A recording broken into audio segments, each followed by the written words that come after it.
microphone would help. Welcome to our GRF board meeting. Today is Tuesday, February 3rd, 2026, 9:30 a.m. It's February already, guys.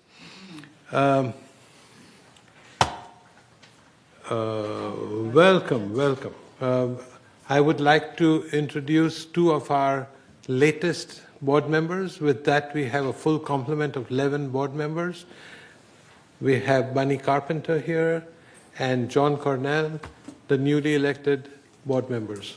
So welcome, you guys. We're going to put you to work and make you work harder and harder. Thank you. Okay. So the other things that I want to just, or actually I'm missing that point. We have to do a pledge of allegiance. Mr. Rosa, Director Rosa is not here, so, but Director Costello, thank you for filling in. Please stand.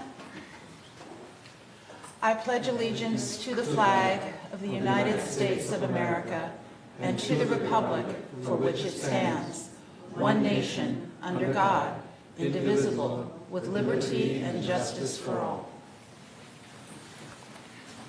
Thank you. Please be seated. I wonder if there's any media in the room. I guess not, but they may be lurking somewhere in the clouds. Let's approve the agenda. Point of order, Kush. Chair. Pardon? There are several items on the closed meeting agenda that belong on the open meeting agenda. And I'd like to make a motion to move those items from the closed agenda to the open agenda. I'm referring on the closed agenda to item 5, chairman comments regarding the GRF facility tour. That should be an open discussion. Item 9A, discussion of recent town hall. That should be in an open discussion. Item 9B, board consideration of a directive to modify page numbering. Should be in an open meeting. And item 8A, VMS agreement motion to approve. I make a motion that those be moved to the open meeting and scratched from the closed meeting. Do we have a second? There's no second. That may be fine. At the closed meeting, I will ask, going in the records, that we're covering stuff in the closed meeting that is not legally allowed. But I've made my motion and I brought it to the board's direction. Thank you. Excuse me. Hey, 1 second. Yeah. 1 second. The reason that I didn't second it is because the management agreement can be discussed in closed meeting. And then after it's discussed and you come to conclusion as how you want it worded, then you bring it to the open meeting, but not before. It's a procedural point. Thank you Yeah. for that. Did you understand? I beg to disagree. These are items that don't belong in a closed meeting. They aren't legal. They're not disciplinary. They're not contract negotiations. And I can't override the board. The VMS management agreement is a corporate agreement. It is to be in closed session, just as the VMS board meetings are not available to the public. Therefore, it's in closed session. The discussion of town halls is not an update of the most recent town halls that were discussed. It's to go over what you guys would like to discuss at the next town hall, as well as who you'd like to assign for topics on the upcoming Village Breeze articles. This is something that the other boards discuss in their closed session meetings as well. Well, my understanding is that when we approve a contract, that's done in open session. Please correct me if I'm wrong. In this case, you are wrong because it's a corporate agreement with a private company. So we're keeping that approval from the residents because it's between VMS and the board. Let me show, I requested it go into minutes that I disagree that it's a contract between GRF and VMS we should be voted on in the open meeting. It's not a contract between GRF and VMS. This is something else. So please, we'll discuss that in the closed and bring you up to date. Well, Because we haven't I'll got- say it again, We don't have a that contract. we're violating the rules for a closed meeting. I've said it. Thank you. Okay. So where were we? Approval of the agenda. I would like to request that from the consent calendar, we pull the committee assignments because we don't have them set up. Since on Friday we had 2 new board members and we need to assign their committee assignments. So let's pull that off the consent calendar. I request that. That's item 11B. Huh? That's item 11. That's item No, 10B. 10B. Okay, Okay, I move that we approve the agenda as amended. thank you. I second. Second, all in favor? If there is no, so it's approved. Next item is approval of the minutes from the January 6th and January 15th. Do I have a motion for that? I move. Thank you. I second. Thank you. Carmen seconds. There is no discussion, then the item is approved. Report of the chair, and today there will be also a report from the first vice president. So we want to move forward with the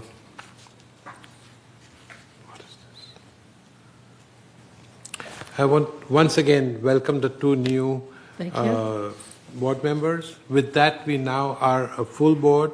We should be able to work far more comfortably, that we can distribute all the different tasks that we have to control and follow.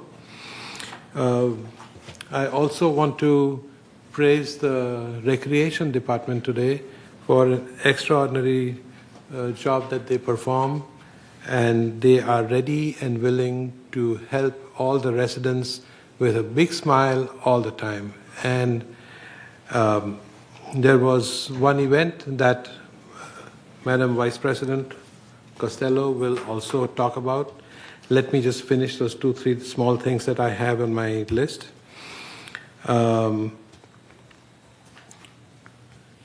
I've been informed by some of the residents that when they are here in the community center coming to do their little business, they find that there are people who are speeding as if this was in a racetrack area. So please, this is my urge to all the residents that control yourself. If you want to speed, get on the freeway and flare your car out. Also, this month is Valentine's Day. If you haven't seen this flyer, find it in any of the clubhouses and take your Valentine for a dance. This is my favorite thing in the year. So go enjoy, go for a dance, go for a dinner, and have a fun time. And Madam, do you want to talk a little further about something nice? I do. Ladies and gentlemen, we have a hero among us, and I'd like to bring him up and have him be recognized. Matt, would you please come and join us at the podium? And I'll explain why Matt is here. This is lifeguard Matt, everybody, Matt Datt. We often picture heroes as larger-than-life figures, capes, medals, headlines, dramatic moments that change everything in an instant. But real life doesn't look like that. Most of the time, heroism is quiet. It's ordinary. It shows up in small, steady ways that don't make the news. There's a saying, it takes a village. And the longer I live, the more I realize that's very true. Because none of us lives alone, and no man is an island.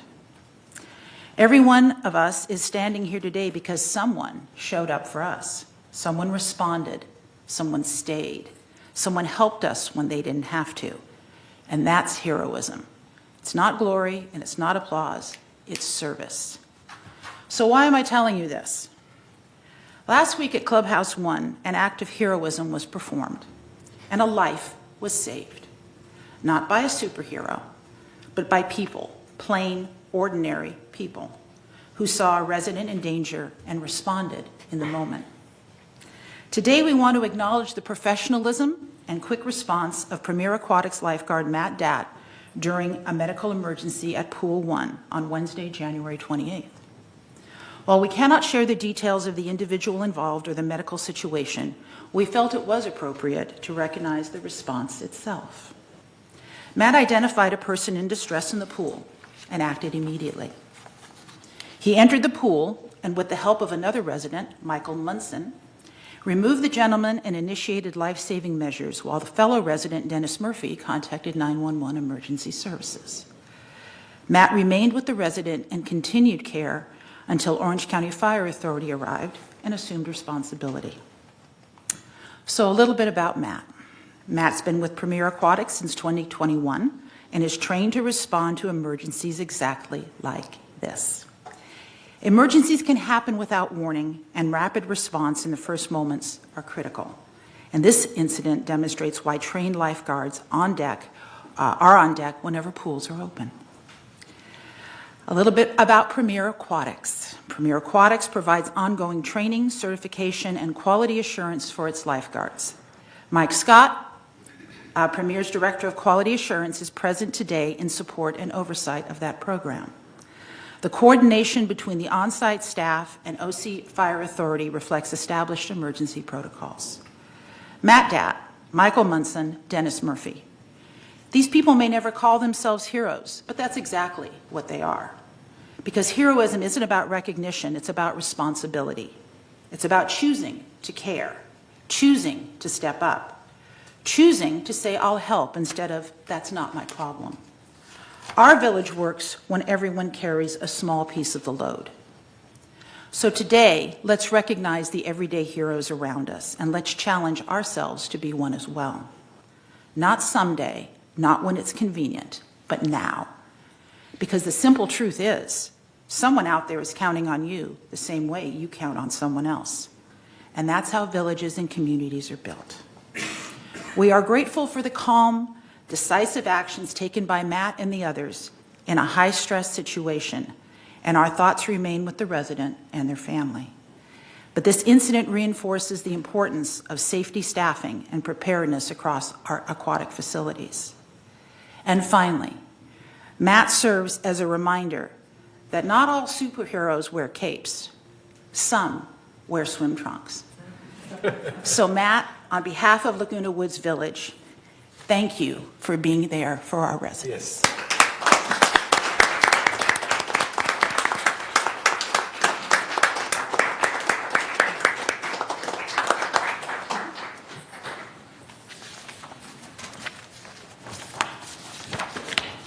Thank you, Matt.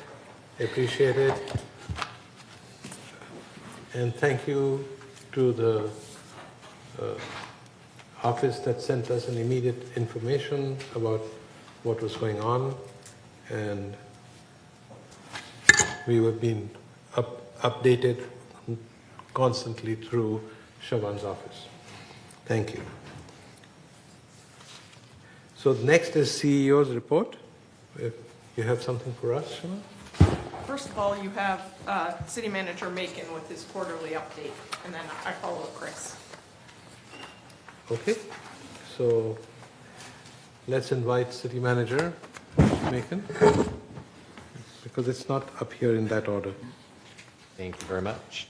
And I'll just echo Vice President Costello's comments. I'm familiar with the incident that was just recognized, and truly impressive work by all involved. For your quarterly update today, I wanted to focus on the coyote issue in Laguna Woods, and then I'm happy to answer any other questions that you might have. Appreciate the invitation as always. First, I want to thank President Bada, Vice President Costello for joining us for a meeting last week, and Shaban and her staff as well. As I said in that meeting, and as I think our city council has been pretty clear, I want to state unequivocally that the city is committed to ending the aggressive and overly habituated coyote activity that we've been experiencing. I'm going to paraphrase what our mayor said at the January 21st council meeting, which is that residents have every right to feel safe where they live. That includes their pets. We are absolutely committed to making sure that residents do feel safe and their pets are in fact safe.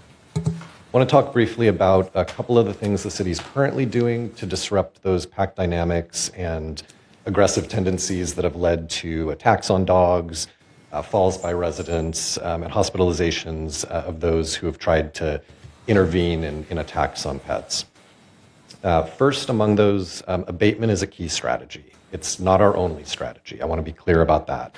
But our experience from roughly 15 years of engaging hunters and trappers when necessary is that abatement has always helped to restore the peaceful coexistence between humans and wildlife here in Laguna Woods. I equate it to kind of a check and balance type of situation. It's true this year that abatement is taking longer than it has in the past, and it's requiring more extensive, to use a term that's been floating around, culling of the herd than has been necessary in the past. We suspect that's largely attributable to an increase in the overall population of coyotes, certainly not just in Laguna Woods, not just in Orange County, but in the state as a whole. Whatever the cause, I want to assure you that abatement will continue until coexistence, peaceful coexistence, is restored. There's absolutely no truth to the rumor that the city has either stopped that or has plans to stop that anywhere short of things getting back in balance. I also want to mention enhanced hazing. We recognize that noisemakers, lights, making yourself large, throwing rocks has diminished in its effectiveness against the coyotes currently in the greater Laguna Woods area. Our animal services officers are already equipped with, and your security staff, security supervisors will shortly be equipped with compressed air devices that deploy non-lethal, high-velocity water pellets. We are looking forward to working with security to increase the use of that enhanced hazing. You can equate it to kind of a paintball hitting naked skin. It doesn't pierce the skin, but it certainly is a very striking reminder that you're somewhere you shouldn't be. I also want to mention vegetation management. I want to credit your landscape department with being good partners with us in timely responding to requests that we've made to modify landscaping to reduce coyote habitat, whether that's denning or layups where coyotes frequent during the day. Our animal services officers and code enforcement officers will continue to flag those areas of vegetation, and again, we appreciate all of Landscape's efforts to be responsive to those. While I'm here, I also want to encourage residents to please continue to report instances of wildlife feeding to the city. You can do that by calling City Hall. There's a direct number, 949-639-0501. You can email us at code@cityoflagunawoods.org. However you get in touch with us, the root of the problem is this. In recent weeks, we have received reports of meat being left out in common areas, soup bones being left out in common areas, large quantities of dog kibble being placed in planters in common areas. To be clear, wildlife feeding is dangerous for all involved. It's dangerous for the person doing the feeding. It's dangerous for the people living in areas that coyote and wildlife then frequent more often because they are in search of human food. And it's dangerous to the animal itself. Wild animals need wild diets. They certainly don't need our diets. So feeding wildlife, it violates both local law and state law. It will be enforced as such. And again, if residents can reach out to City Hall in any way that you can, if you're aware of wildlife feeding going on or you even suspect it, we will follow up on it. And if there's truth and merit to it, we will take the appropriate enforcement action. So I recognize that you probably have questions either on that subject or others, so I didn't want to belabor my presentation today. If there's anything I can answer for you or any way that the city can be useful, please let me know. Thank you, Chris. truly appreciate you coming, first of all, and giving us this wonderful update. Is there anybody who'd like to ask the city manager a question? I always appreciate being here. Thank you for having me. I suppose everybody is updated and no further questions. If you have any questions, you know where to find me. Of course, yes. Thank you, everyone. Enjoy the rest of your meeting. Thank you, and see you soon sometime. Yeah, thank you. All right. I know, I've seen it. Yeah. Next is the CEO's report. Thank you, President Botta. Honorable members of the board, welcome to our new members. And it's my pleasure this morning to give you an update on items in our community. The first thing I do want to reiterate is what Chris Macon, our city manager, just said. We want to remind residents to please report coyote incidents where they've seen the coyotes.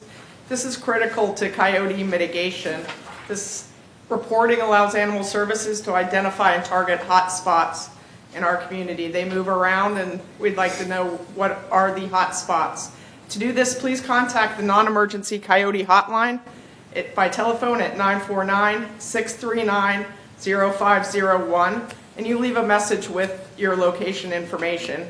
You may also email coyotes@lagunabeachcity.net. And again, using the hotline keeps Laguna Beach Police Dispatch available for emergencies while capturing the most important wildlife activity. So we thank you for your assistance with this.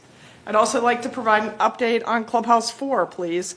If you'll remember, on December 15th, there was a fire in Clubhouse 4 in the wood shop. The sprinklers fortunately contained the damage. The fire and water damage, though, disrupted operations. Cleanup and demolition immediately followed. The cleanup is now complete and the reconstruction phase is underway. Containment is installed so the reconstruction can take place while the rest of the wood shop reopened during repairs. Final testing is scheduled for this week with a full reopening planned for February 6th. We also want to remind residents that the resident portal is available to perform services offered by Resident Services. This includes reviewing your vehicle information, submitting and tracking maintenance requests with real-time updates, viewing account balances and making secure online payments, verifying your contact information, using links to recreation calendars, board meetings, and maintenance schedules, and accessing external booking tools for tee times at the golf course, guest registrations, and facility reservations. To access the resident portal, please visit portal.lagunawoodsvillage.com or click the yellow resident login at the top of the lagunawoodsvillage.com homepage. The portal does include a built-in tutorial for those who are new users, and it helps walk you through each page and feature step-by-step.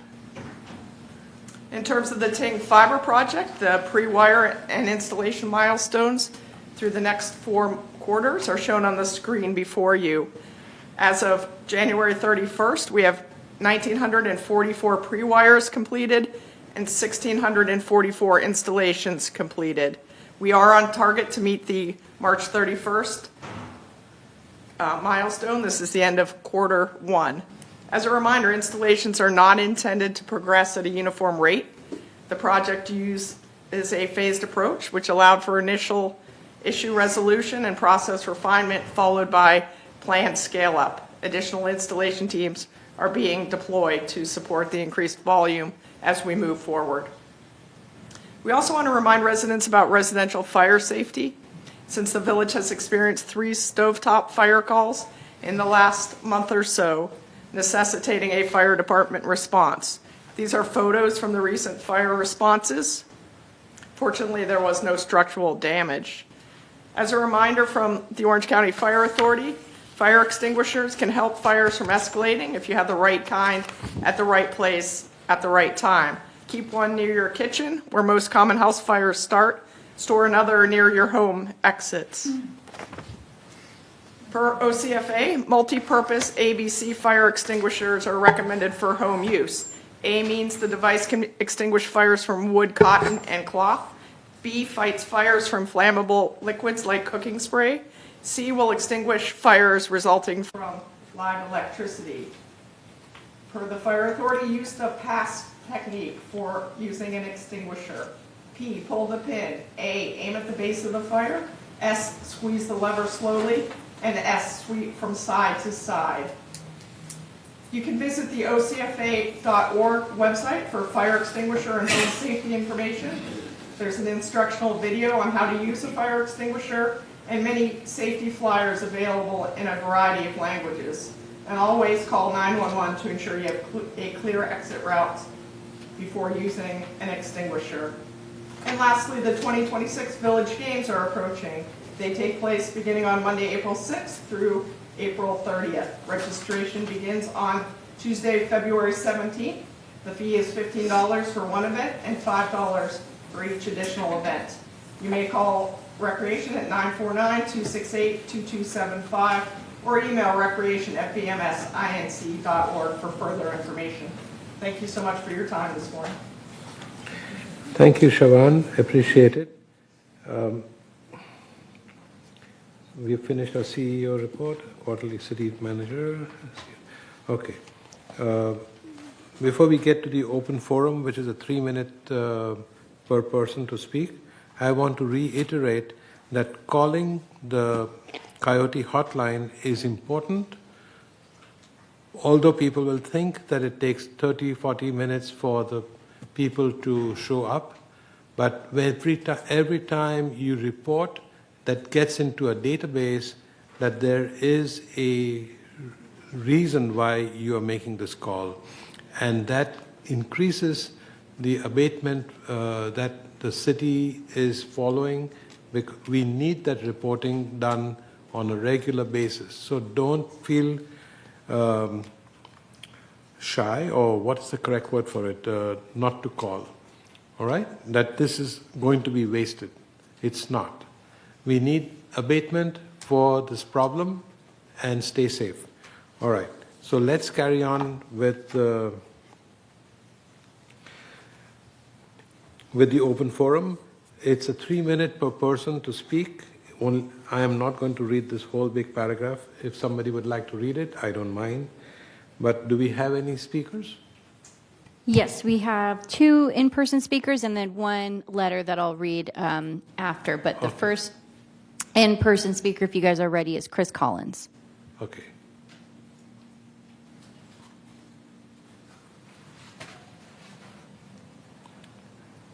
Morning, Chris. Morning. Chris Collins, 3306Q, and I'm here with an update on the work that we do by the foundation, which is on the behalf of residents who are experiencing temporary financial crisis. A New Year's resolution. Probably the one that maybe is a little unusual, but probably most important, and that is protect your hearing. If you've been turning up the TV, asking people to repeat themselves or avoid conversations because it's tiring to keep up, it may be time to act, and finances should not stop you. Hearing changes slowly. We adapt without noticing, but untreated hearing loss has real consequences. Studies from leading medical researchers show it increases the risk of dementia, contributes to social isolation, and affects balance and mental sharpness. Treating hearing loss is one of the most protective things that you can do for long-term brain health. So you can start to it today by taking quick, free online hearing screenings right in your own home. Here are 2 options. One is Hearing Life, which is hearinglife.com/free online hearing test, or Audicus, which is audicus.com/hearing test. If the results raise concerns, please follow up with a licensed hearing professional. If cost is preventing you from hearing aids, there's help. The Foundation of Laguna Woods Village is once again offering free hearing aids for residents who qualify financially through the Social Services Department. This remarkable opportunity is possible because of generous grants from Memorial Care and a new one, which is from the Samueli Foundation Breakaway Fund. Funds are available through October 2026 or until they are fully used. So the way to start, first of all, call social services at 949-597-4267. Schedule an appointment to see if you qualify, and know that all applications are strictly confidential. Even if your insurance pays part of the cost, you may still be eligible for help, and you must be a village resident to participate. The new year is a perfect time to take care of yourself.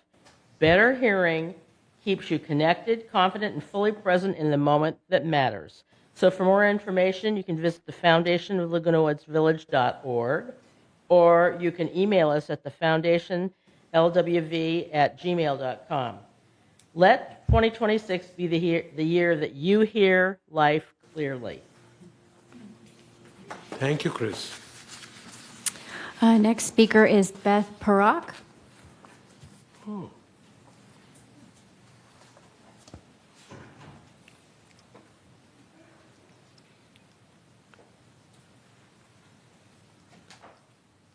Good morning. Good morning, Beth Beth. Derrick, 3321C. I'm here representing the History Center, and I want to share a few little tidbits about Ross Cortese, who was the founder of our community. He was a high school dropout. He worked in a fruit stand, and then he studied real estate with his dad. He was a quick learner. He learned how to flip houses, and by the 1950s, he had built a community of 3,800, Ross Moore community. And then he decided, okay, we're going to move on. In 1961, Seal Beach Leisure World. And then he decided, I need to learn a little bit more about what you do with communities for elder people. What are their needs and what can I do? So he went to the USC, the newly developed Department of Gerontology, and studied there and did his research and came up with some unique ideas. And, well, one of the ideas, which was his very own, was to have model houses in the community. Another idea was to survey the residents' needs. And then, and most important to us in this room right now, he said, our communities should be governed by the homeowners, and that's what's happening right here. So his vision was a total way of life in Leisure World, centered around three pieces: religion, medical care, and recreation. And he was devoted to those three pieces. I'm going to just tell you a little bit about the churches. Cortese offered to deed property outside of the walls in Leisure World to churches. He had two criteria. Number one criteria was that you had to have at least 100 members in your congregation. And number two was that you would begin construction within 2 years. He looked at El Toro Road and said, good place to build a lot of houses. People can walk there. He hired a director of religious activities to be able to coordinate all this because church people were going to be wanting to be able to build there. In April of '65, they announced that the site plans for the Lutheran Church were being developed and construction on the Catholic Church across the street was about to be built. That was in May of 1965. Groundbreaking began in December of 1965 for St. Nicholas Parish, and in 1967, they had the ceremony of opening and completion of development of the first church here on one of the sites that was given by Cortese. So by 1969, the Jewish Synagogue, Catholic Church, Methodist Church, First Baptist, Christian Science, Lutheran, Presbyterian, and religious science churches of worship had been built. Over the years, we've had many ecumenical services here. Beth, your time has expired, but I'll give you 30 more seconds to finish, if you don't mind. I'll be done. Over the years, many ecumenical services have been held, and in the next few years, I know that we're going to be seeing a lot of different churches celebrating their 60 years The first one, St. Nicholas Church, was the first to be built, and in 2025, the entire year they celebrated, and at the end published a book about those 60 years, which is a gift of Ross Cartesi of this property. Thank you. Thank you so much. It was very informative, and we appreciate it. Thank you. Next speaker is, I apologize if I mispronounce your name, Mohsen Sabari. Good morning. I moved to Village back 2018 with the unbelievable experience, positive experience I have.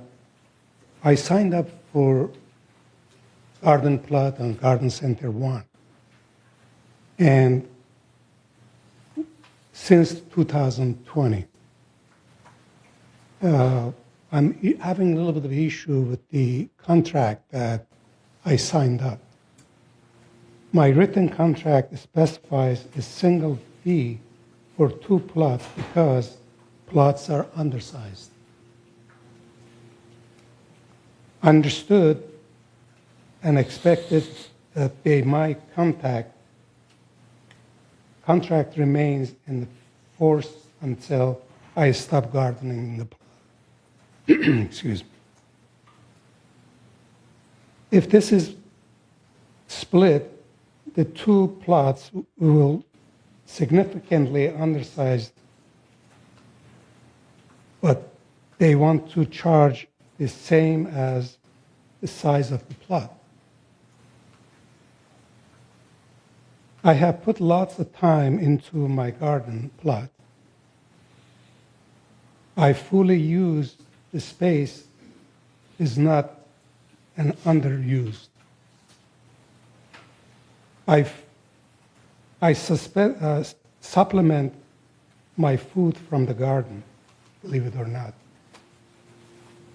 I have volunteered many hours to the garden helping repair fencing and water pipes. During the drought season, people are leaving the water on. So I was walking around turning it off because there is no attendance in the garden. So I helped so many elderlies that in terms of trimming the trees or working in the garden, the fence and what have you. So now I'm getting these invoices that I owe for 2 plots. And I do have written contract from previous director of the garden that I have a bunch of copies. If you're interested, I'll leave it with you. So I just want to resolve this issue as soon as possible. That way it leaves me back to my enjoyable recreation center, basically. That's what it is. And so I leave it the way it is until you folks decide what should I do or not. Thank you. Thank you. Is there somebody else? There is one letter that I received from Diane Phelps that she requested for me to read. I believe she's acting on behalf of the Village Community Fund. She stated, I wish I could be there in person to tell you about some exciting upcoming fundraising events put on by 2 Laguna Woods Village clubs that are working with the Village Community Fund. The first is the Village Reads Club. The book has been selected for the Community Reads event, The Instrumentalist by Harriet Constable. The book discussion and exploration will be held in Clubhouse 7 on April 18th from 12:45 to 4 p.m. It will be an exciting afternoon filled with book discussion, music, and fun. The purpose of a Community Reads event is to unite residents by encouraging them to read and discuss a single, specially selected book. Such events are held by various groups across the county. We are lucky to have a club in Laguna Woods Village that holds annual events to give us all something common to talk about. The event is open to all Laguna Woods Village residents. For more information or to reserve your $10 ticket for the event, contact the Village Reads Club at thevillagereads lwv@gmail.com, or find their webpage on the Laguna Woods Village website. In addition, if you want to make a charitable donation to support the event in the Village Reads Club, please go to the Village Community Fund website. The second club I want to mention is the Camera Club. They have 4 amazing fundraising events planned with world-renowned photographer and videographer Todd Gustafson. The largest event will be a presentation entitled To the Ends of the Earth, held on April 26 at Clubhouse 5. It will be a special opportunity to enjoy images, stories, and insights from the master photographer as you journey with him as he photographs and films wildlife that exists in fragile habitats at the ends of the earth. The event is open to all village residents. Regular tickets are available for $30, but you can also buy sponsor or VIP packages. More information about all the events and to purchase tickets, go to the Camera Club website, cameraclublwv.org. The photo lab currently has outdated secondhand lab equipment. Photography requires current equipment and software as the field evolves rapidly. Proceeds from the fundraising events will support the Camera Club's campaign to establish a modern, functional lab and plan for future growth. To make a charitable donation to help update the photo lab, please visit the Village Community Fund website. Village Community Fund is a 501c3 charitable organization that provides support for programs, services, and facilities that enrich the lives of older adults in Laguna Woods. You will find additional information about the Village Reads and Camera Club events, as well as other fundraising campaigns, on the Village Community Fund website, villagecommunityfund.org. Please check our website and make a charitable donation to one of the Laguna Woods fundraising campaigns. Thank you for your time. Diane Phelps. Thank you. Did she mention what date it is of the Camera Club thing at Clubhouse 5? The event? I'm sorry, can you say that one more time? Was any date mentioned for the Camera Club's event at Clubhouse 5? Yes, it is April 26th. Okay. And the book event is April 18th. And then I just received another letter to be read right now, if that's okay with the board. You just received another letter? Yes, I did. Wow, via email. last minute. I know. It's from Ms. Teresa Frost. She says, to the City of Laguna Woods and leadership, I'm writing as a long-term Laguna Woods resident to formally express concern regarding the current lethal coyote actions taking place in our community. I understand that town halls and educational efforts have been held, and I appreciate those attempts. However, the actions now underway appear to be driven not by evidence-based wildlife management, but by a small number of highly vocal individuals amplifying fear and antidote rather than facts. I have lived and owned in Laguna Woods for nearly 10 years. During that time, I regularly walked multiple dogs, including a small dog and an elderly blind deaf rescue dog, through green belts and creek areas. I encountered coyotes many times. At no point did I experience aggression toward myself or my leash dogs. The experience is not exceptional. It reflects normal coyote behavior in Southern California when basic human responsibilities are followed. What concerns me most is that current decision-making seems to reward exaggeration while ignoring the root cause of conflict: unleashed or poorly managed pets, unsecured attractants, and a refusal by some residents to adapt their behavior to a landscape that has always included wildlife. I also routinely observe resident behaviors that significantly increase risk. Dogs walk on long or retractable leashes well ahead of or behind their owners, limited control over pets, and people walking dogs through drainage channels and on sloped terrain with restricted visibility. These conditions reduce reaction time and increase the likelihood of a surprise encounter. These are preventable human-controlled factors that should be addressed through enforcement and education rather than lethal wildlife response. Coyotes are not new here. They are non-invasive. They are not suddenly more aggressive. What has changed is the volume of fear-based reporting, and once lethal responses begin, those reports predictably increase. Killing coyotes does not resolve these issues. It destabilizes territories, invites new animals into the area, and perpetrates a cycle of conflict. This outcome has been documented repeatedly across California and the western United States. I urge the city and village leadership to pause further lethal action and refocus efforts on enforcing leash laws consistently, addressing wildlife feeding and attractants, supporting community-wide hazing and education, and resisting pressure from a small number of residents who are demanding eradication rather than coexistence. Public policy should not be driven by panic or volume. It should be driven by evidence, proportional response, and responsibility. Please consider this letter part of the public record. Many residents value coexistence and do not support fear-driven wildlife killing carried out in our name. Thank you, Teresa Frost. What And was that her is all. last name? Teresa what? Frost. Ross. Frost. Frost, okay. Sorry.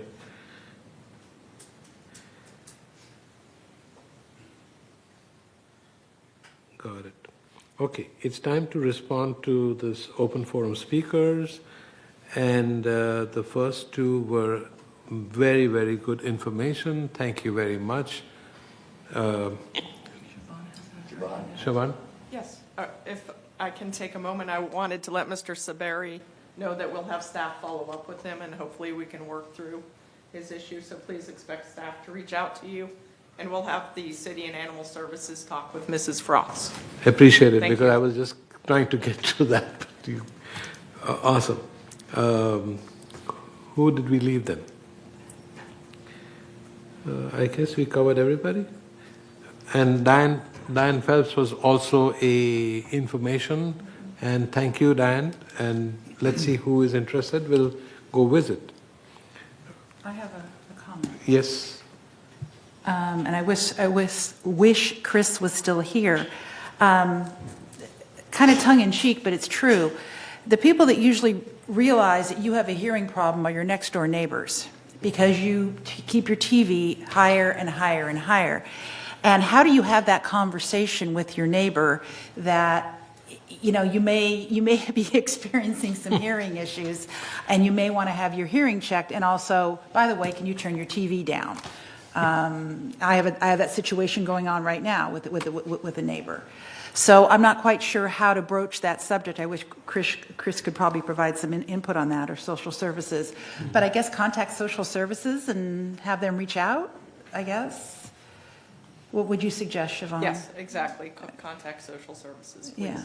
Okay, thank you. Yeah. Many people would take the shortcut and call security, and that's the worst thing to do, to call security on your neighbor. You spoil your personal relationship that way. So don't do it, according to me. Be nice. That's the way to get things done in a nice way. All right, moving forward, we are at the consent calendar.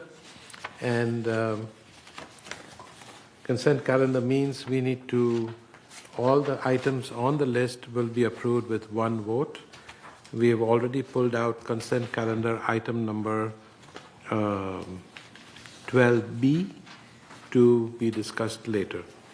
So, No, that's 11. I'd like I have a question. 10B, my apology. 10B. 10B. Amy has her hand.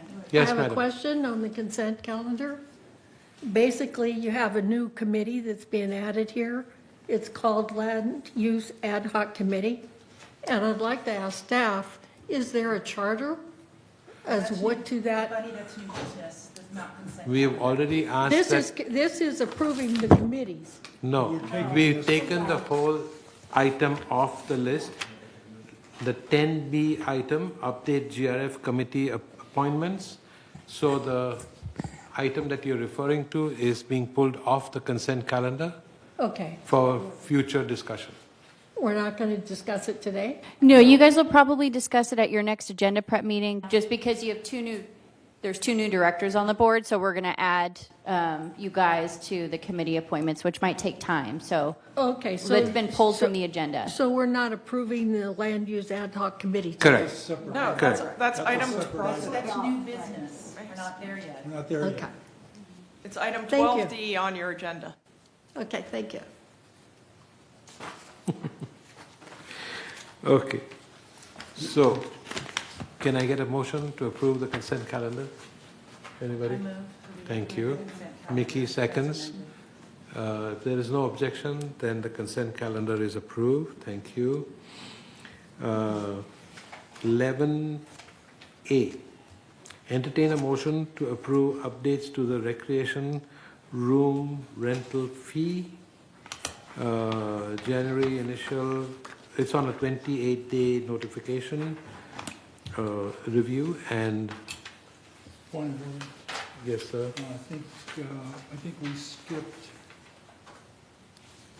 10. We just did that. We did And that. A and B, that's removed? No, Okay, thank you, sorry. we took care of it. Thank you. All right, so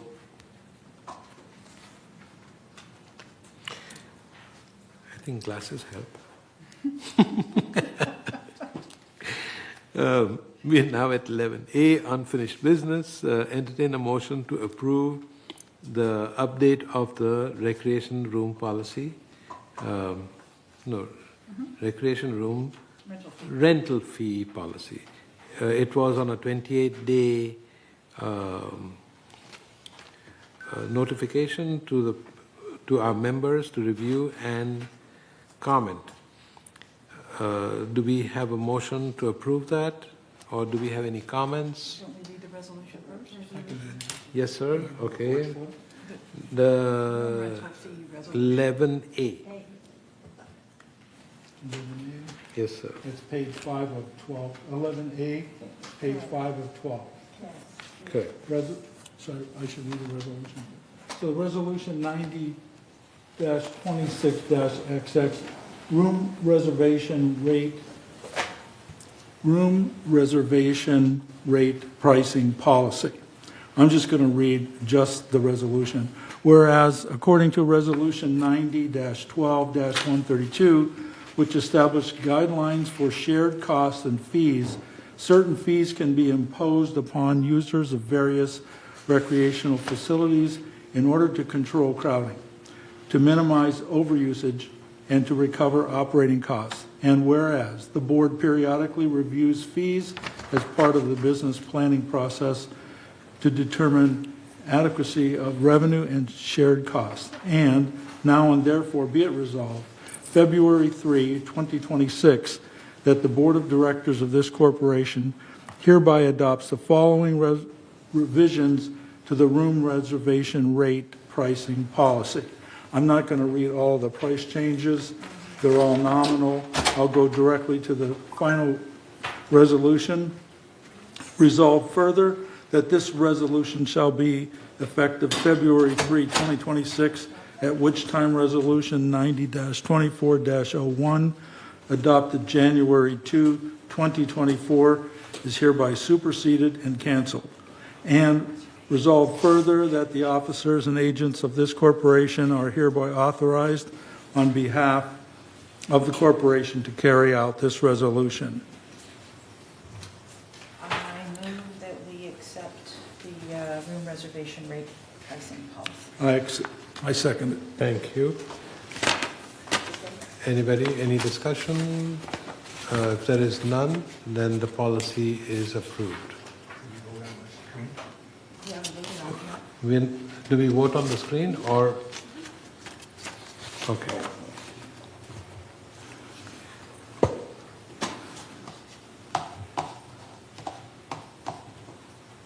Will it take my finger? Yeah, you're there. Use your finger.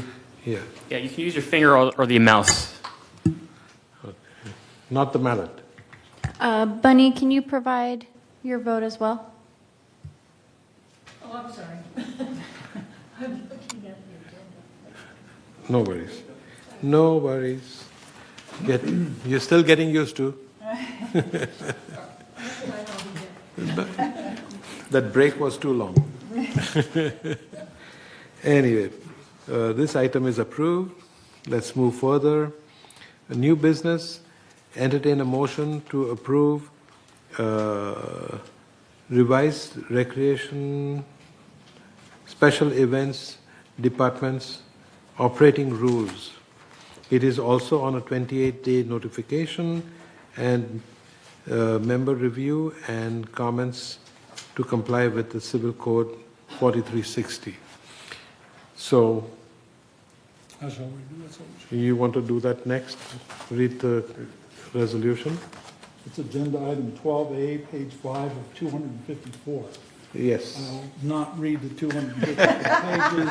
I would. I would Resolution 90-26-XX, Recreation and Special Events Department Operating Rules. Whereas the Golden Rain Foundation has established recreation and Special Events Department operating rules for usage of GRF facilities. And whereas the Recreation and Special Events Department oversees the use of GRF facilities, and whereas the Community Activity Committee recommends the amendments to the Recreation and Special Events Department operating rules, and whereas on January 8th, 2026, the Community Activities Committee reviewed and recommended the approval of the Recreation and Special Events operating rules with the edit included. Now therefore be it resolved March 3, 2026, that the Board of Directors of this corporation hereby adopts the Recreation and Special Events operating rules with edits included, and resolve further that the Resolution 90-24-66 adopted December 3, 2024 is hereby superseded and canceled to the extent that they differ, and that the resolve further that the officers and agents of this corporation are hereby authorized to carry out this resolution as written. Okay. Do I hear? I make a motion to approve the. Thank you, Martin. Do I hear a resolution. second? Bunny seconds. Thank you. I want discussion, there needs to be some change. Okay. Okay, I did second it. Okay, Mickey seconds. Bunny, you have a question? Discussion. Discussion? So basically, we're looking at, and I want to confirm, we're looking at. Please use your microphone. We're looking at the operating rules. Correct. Okay. So I went through all of the operating rules and I found that there needs to be some changes in some of them.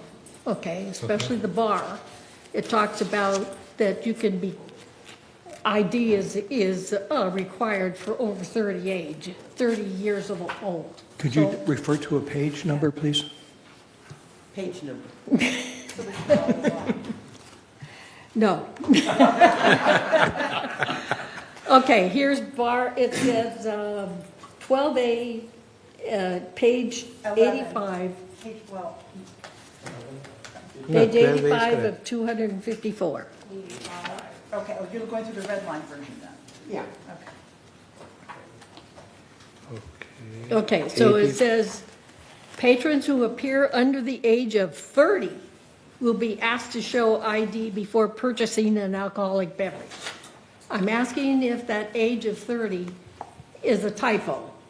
Which line is that? A, B, C, D? G, G? yes. I think definitely it is a typo because the state law says, It was not Come on changed. down. Yeah, I mean, It was not changed. This was as was written. Good morning. That's just standard language that's used for all people checking for ID. It happens in grocery stores, so it happens in Laguna Woods Village too. the age of 30 is what I'm Yes. questioning. Yes, it's just a standard age that's given. Anyone that appears to be younger than the age of 30, we are going to ask for your identification. We do get residents, we get guests of residents, so it's just an age that's used across the board. Really? Yes. And because my thinking, it should be the state law, it's like 21. But why are we choosing? Because some 21-year-olds look older, some look younger. It's just a general, as not to offend the people that are of age or, and to be consistent underage, so. Okay, Appreciate it if somebody carded me. Please card me. okay. please there wear was- makeup, I would And I say. have another one. And, okay. Okay, any other? On the operating rules, and it's a typo for Clubhouse 4, Page number? and that's page 99 of 254. Page 99. So it says 3A, non-resident student R. So, Which line? The S is still there. It's in black. okay, it's in black but red. Oh, non-resident students are, okay. So the other one that I have a question about is GRF operating rules, pools, hot pools, and locker rooms. And that's page 159 to 254 of 254, 159. 159, okay, let's So get there it first. talks about, it's 9A, okay? And it says inflatables are not permitted. Well, inflatables are used for children, and we allow children to swim in Clubhouse 2, and during the summer, it's Clubhouse 6, pool, and where the young children use inflatables. So I'm wondering if we should reword it and basically say, with the exception of children. We actually do not allow inflatables for the children either. They are unsafe because you can't see if somebody were to slide off them or under. So we don't allow inflatables for the children's swim either. Even for 4-year-olds or 5-year-olds? No. Nothing. Yeah, that is recommended by our lifeguard, Premier Lifeguard Services, Okay. because it does limit the visibility if somebody were to slide or fall off them. Okay, all right, thank you. So if the children are in the pool, then they should be accompanied by an adult? Absolutely, yes. So instead of the inflatable, you have an adult accompanying the child? We just don't allow the inflatables across the board because they just limit the visibility, especially at Pool 6. It's a smaller pool. A lot of kids go in. You could see if somebody were to fall off one and you have a bunch of inflatables, it's going to limit your visibility under the Got water. it. Okay, thank you. That's good to know. I don't have any children, but it's okay. Not yet. Okay. Do we have any more, Bunny? The other one was on PC, and I'm trying to figure out where that is. Which one? And the PC Club, okay, here it is. Page? Page 125. Okay. And I just think that what they remove should be put back in there. So the PC membership is not required to take classes. I'm not quite sure if it's required, if you register online, that you may have to join if you register online. And I'm not sure, I didn't check it out. But the second, where you crossed it out and you said, the PC Learning Center provides various computer classes that are published under class registration. I don't know why that was taken out. So throughout these operating rules, sometimes we have incorporated some procedural items that aren't enforceable. So that was just taken out because it's not something that's a rule necessarily. It's more informational. So as we go through these every year, we find more and more that we try to take out so that these are to be used by compliance for enforcement reasons. So that's the only reason it was taken out. Because it can't be enforced. Yes, it is very informational. Yeah, it's just more informational. You'll notice too, Clubhouse 4, we have a lot of procedure, and our goal is to ultimately take that procedure out and have separate procedural manuals for each of the Okay. studios. We just didn't get to that this year because it takes time to develop those specific books. All right, that's all I have. Thank you. And if I could address your prior comment, the PC Club, you do not have to be a member. They graciously offer, for instance, the training on village technology tools, and you don't have to be a member to participate. I know that, but when I go online to try to register for class, it usually asks me to join the PC Club, so that's why I questioned that. We'll You ask can them- walk in without, We'll ask. That's the only thing we can do is the rule should be what it should be, but we cannot profess that without going up and talking to the PC Club. I know that. Yeah. Yeah. So anybody else has any? John, you have a hand?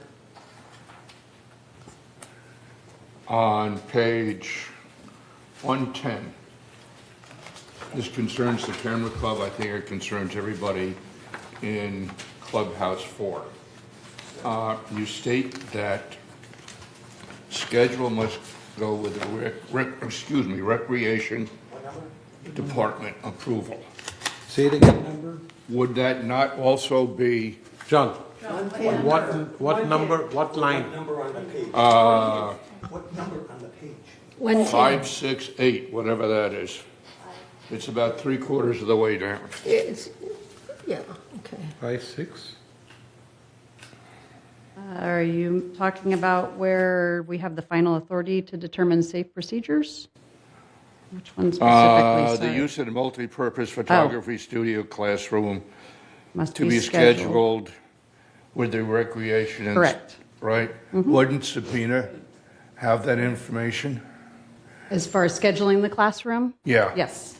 So is She is that part of the putting- special recreation and special events Okay, is that department. putting more work on you and your group here?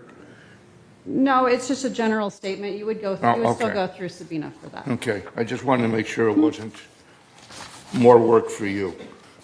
Yeah, it's just a general statement. She's part of our Okay. collective team. Can this numbering be corrected or changed? It looks very confusing. It's red line, so if you actually go to the clean copy, it would show the numbers, how they would appear in the final document. Okay. Cool. Is there anybody else who have any comments or suggestions or changes, recommendations?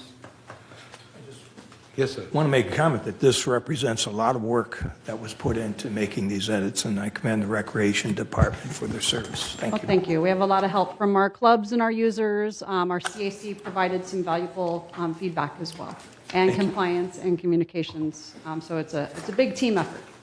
Thank you. Thank you. This is one of the most active department, and a lot of good stuff carries on in the recreation, and I truly recommend and commend all the things that they do. So with that, I ask for a approval.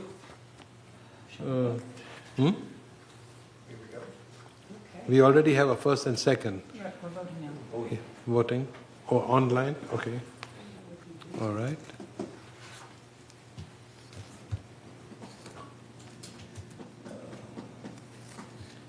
Okay, is that in? All right.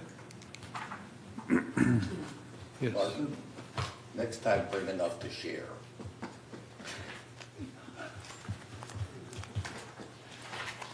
All right. Did everybody vote? Okay, so it passes. Thank you. Where are we now? 12B. 12B. That is entertain a motion to approve and update the Select Audit Committee charter. Have we all read it?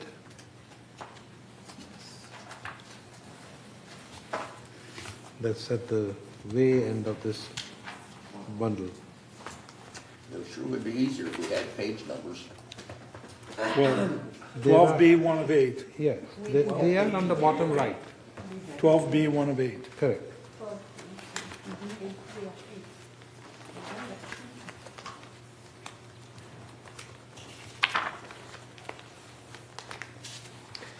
Okay.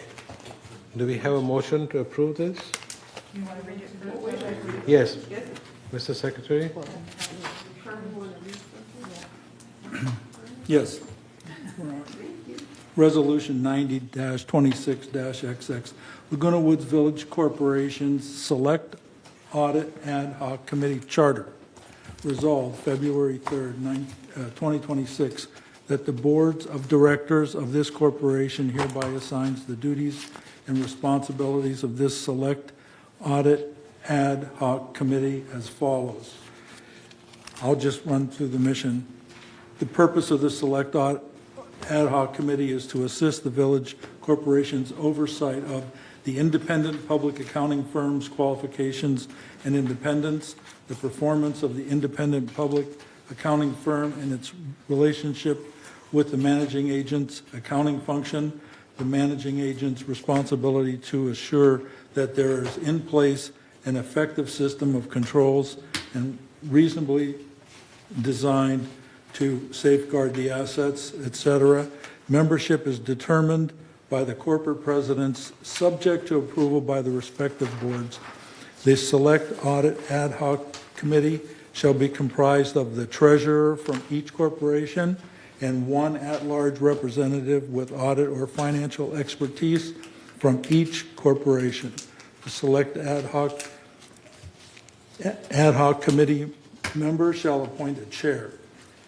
Duties and responsibilities, the Select Ad Hoc Committee shall meet as often as determined and necessary to accomplish its duties and responsibilities, direct the preparation of requests for proposal for the annual audits of the financial statements of the Laguna Woods Village corporations, and recommend firms be engaged. And further resolved, I will skip the last portion of it. Further resolved, Resolution 90-15-11, adopted February 3, 20. That has to be an incorrect date on there. It says February 2015. Yes, Yes. it has to be updated. Superseded and canceled. Supersede and cancel that one. Resolve further that the officers and agents of this corporation are hereby authorized on behalf of the corporation to carry out this resolution.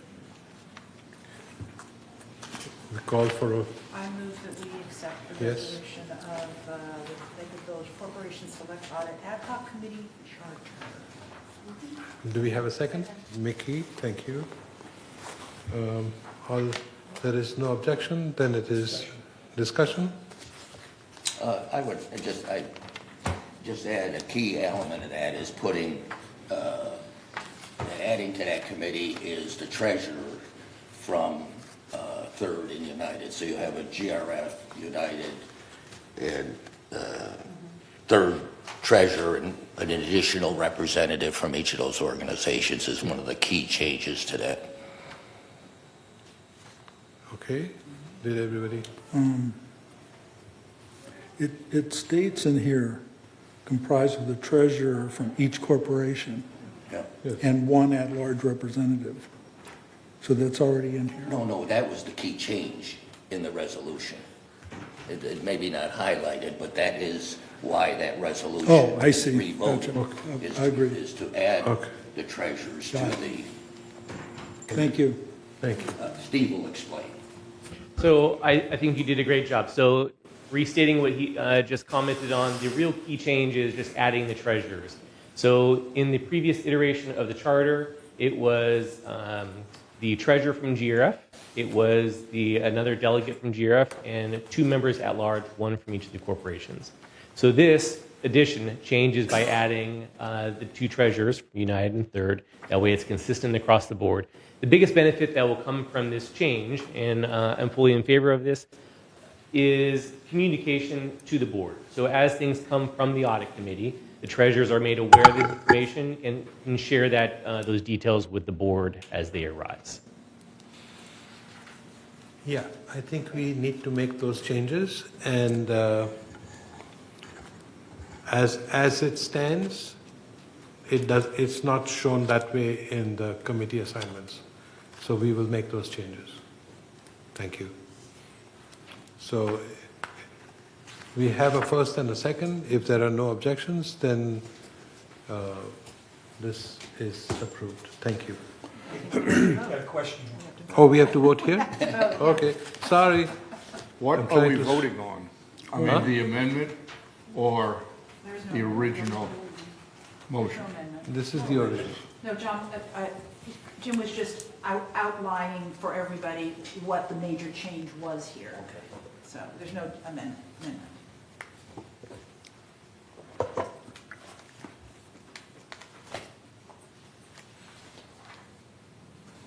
Okay. 7. Do we have somebody left out to vote? I think we need Yvonne's and Mr. Kelsol's. Perfect. We're at 10. Motion passed. Okay. Somebody said no. We should be 11, correct? No, because Brad's not here. Oh, Brad is not here. Okay. Thank you. All right. Next item is, oh God, propose defunding of the year end from. So we need a motion to Do we need to read the resolution? read the resolution. I shall do that now. Resolution 90-26-XX, proposed defunding at year end. Whereas resolutions 90-23-49 90-24-48, adopted and approved by the Capital Reserve Expenditures Plan of this corporation for the years 2024 and 2025. Whereas the department heads reviewed the reserve expenditures report and identified items eligible to be closed or funding reduced due to cost savings, and whereas the Golden Range Foundation recognizes the need to defund 8 reserve expenditures from the equipment fund and to defund 2 from the facilities fund on December 31, 2025. They are listed here. Now and therefore be it resolved February 3, 2026, that the Board of Directors of this corporation hereby approves this resolution in accordance with the described reasoning. Further resolved that the officers and agents of this corporation are hereby authorized on behalf of the corporation to carry out the purpose of this resolution as written. All right. We ask that we approve this. I'm asking for this agenda item to be approved. First, Mickey. Second, Jeannie. If there are no objections, I'd yes. like to ask a question. Discussion. Discussion. Always Okay. have a question. Yeah. Okay. I was concerned that the mowers were removed, as not being needed by our golf courses, basically because, so many things were defunded before. And so my question is, do we really need these? And should we leave them in our budget, rather than defunding them? Our golf course is a main attraction, and that's why I'm asking. Sure. Thank you. Just as a preference for this process, this is our standard year-end defunding. So to Bunny's point, earlier in 2025, there was a significant number of capital plan assets that were defunded, whereas this is, again, just the standard year-end closeout of activities. With regards to the mowers, based upon an evaluation from the team, they decided that even though it was approved to purchase these mowers, they're currently using, the machines that they're currently using are providing the level of service necessary, and there's no need to purchase an additional machine. Okay, thank you. Mm-hmm. Anybody else have any question? Yes. My question is the lead time is so long on these mowers. If one goes on the fritz, play Sure. on words, then what do we do? Rent one? Mm-hmm. So that was taken into consideration. When this capital plan, I believe it had to do with, this was going to be an extra one, and it was no longer needed. Okay. Anybody else have a question on this? Martin? Anybody? All right. Is it, I'm sure it's clear to everybody, but let me hear myself talk. When something's defunded, it remains in the reserve study. It's maybe moved out 2 or 3 years. I don't think because something is defunded, it disappears as an item that has to be dealt with at a later year. Great comment. The response would be, it depends. In the situation with the mowers, when we made the determination that this asset will not be needed because we already have one in place that's doing the job, we'll ensure that I'm going to call it a second mower, will not be included in the future plan. But you're correct. The most of these assets that we're defunding, it's due to the fact that, give me a moment while I back up a couple pages. Most of these assets are having to do with the fact, like the very first one on the list, Clubhouse 4 pool vacuum. We budgeted $10,000. We only spent $2,000, and we're done with the project. So we're defunding the remaining balance. That's the majority of these processes. And in those examples, yes, they will be on the future reserve plan going forward. Cool. Are we ready to vote? Ready? Okay, guys.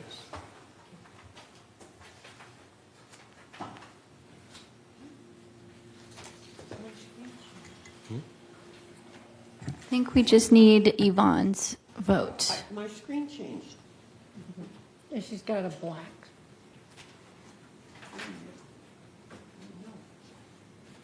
Uh-oh. Now you did it. I know. It's always something, right?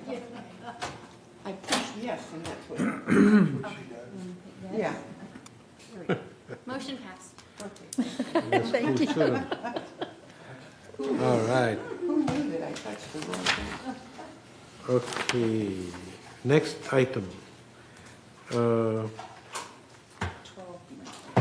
Entertain a motion to approve the creation of the Land Use Ad Hoc Committee. Point of order, I would like to make a comment. Okay. This is not in the actual record yet, but I would like to add this concept of the ad hoc committee to our minutes.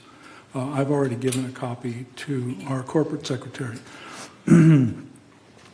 So regarding the GRF ad hoc committee, feasibility study on the highest and best use, it's called an HBU, of unimproved parcels.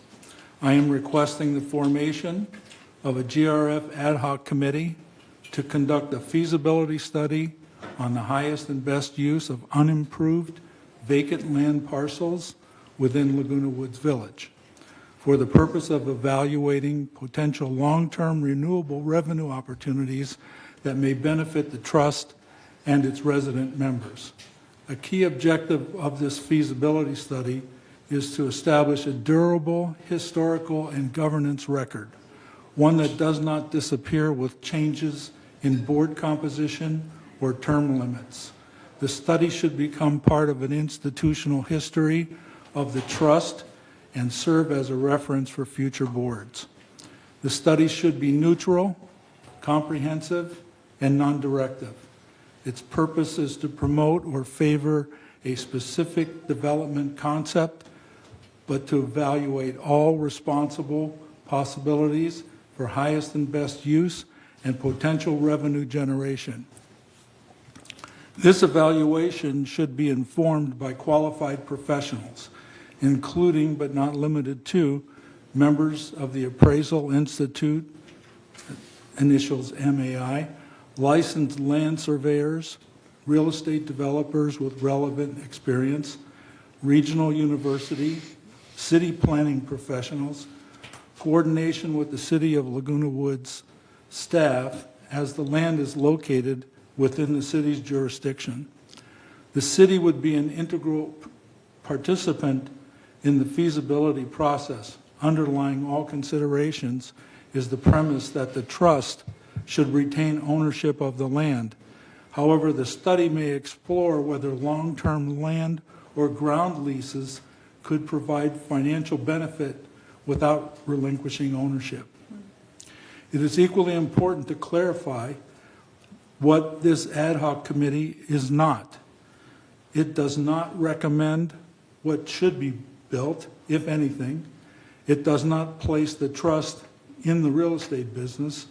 It does not commit the trust or its members to any action. If, however, the study identifies opportunities where unimproved land could generate revenue without cost or financial risk to the trust or its members, those findings should be formally presented to the board and preserved in the historical record.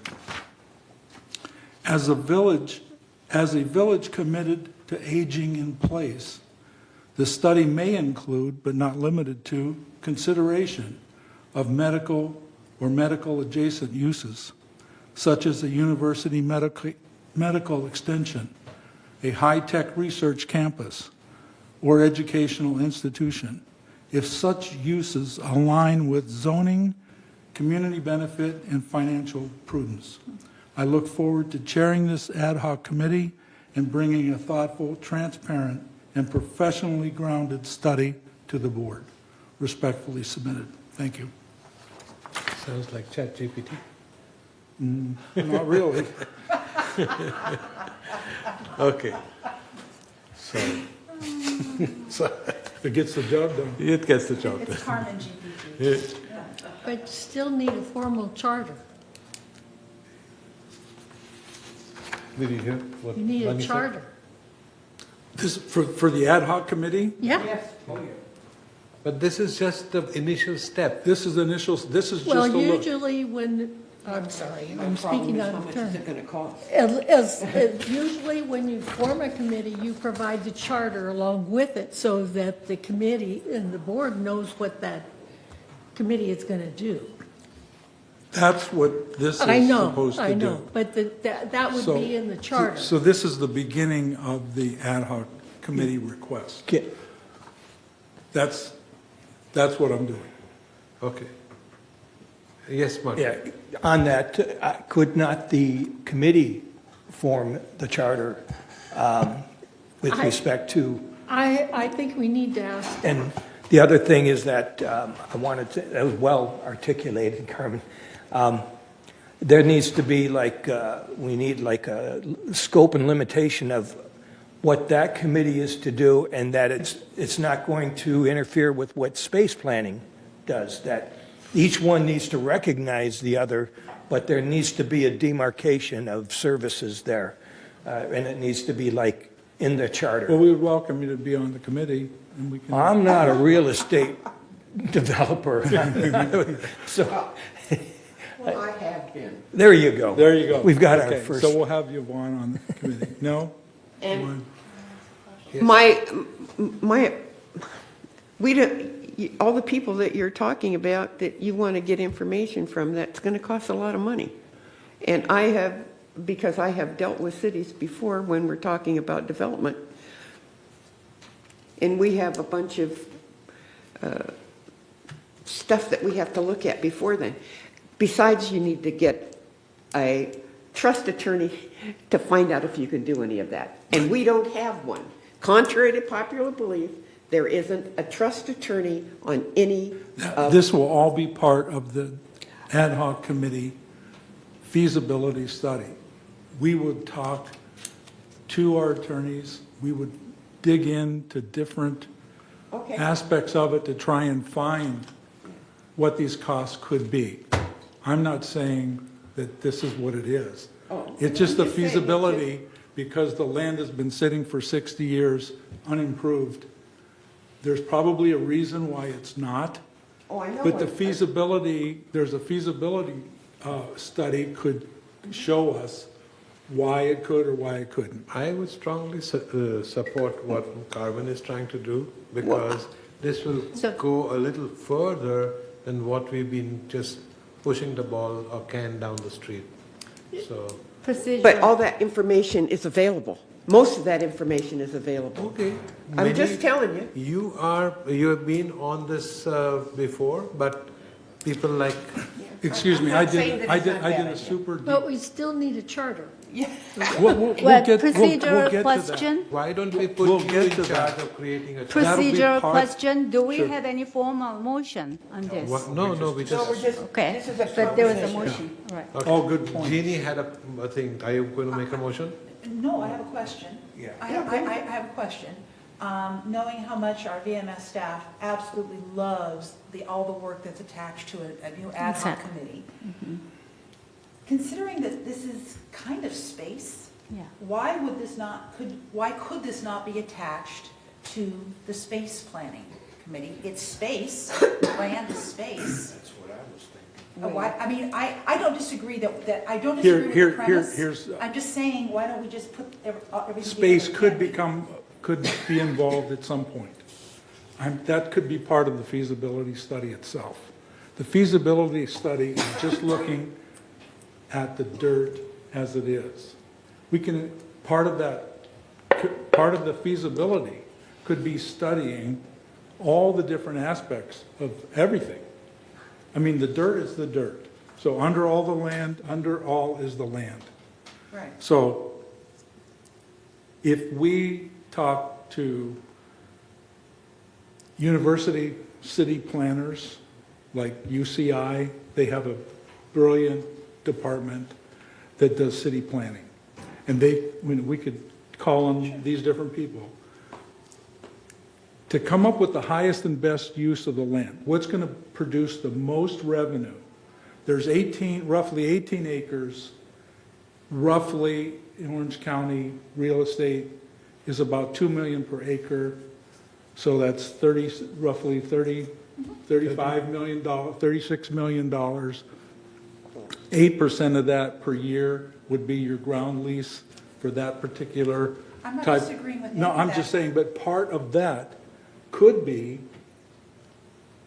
some space could come in there. So could we start with space and determine whether or not we would need a land planning ad hoc? I'm Or- thinking, you already have the space planning committee. That's why I'm So saying you're what I'm already saying. there, and you're dealing with all the existing structures. Mm-hmm. You're dealing with all the buildings, with all the clubs, all the materials. This is totally different from that. This is dirt that's been sitting for 60 years that never generated an ounce of income. I mean, do you guys see it that way? Not supposed to. Okay, I mean, do you guys see it as an Dirt is extension? Okay, I guess that's the Dirt thing. is space. Let me agree with Carmen. I wouldn't mix it with the space planning. Maybe someday, but now we're not. The space planning has enough on its plate without adding this. That's my take. My take was always, and like I said, this is feasibility. This is not me. We put 8 people in a room, and everybody's going to have different ideas, and then we can go out and say, these 3 people, you go talk to CBR, you talk to the highest rated real estate development company in the planet. Right down the street, we have Hogue, we have Providence, we have Memorial Care, we have super deep pockets and really large international corporations that this is a drop in the bucket. They could put a building in, they could build it, lease the land from us, have some rental, either free space, we can negotiate all kinds of things. We've got 67 parking spaces here in the back that's sitting on property that's worth several millions of dollars.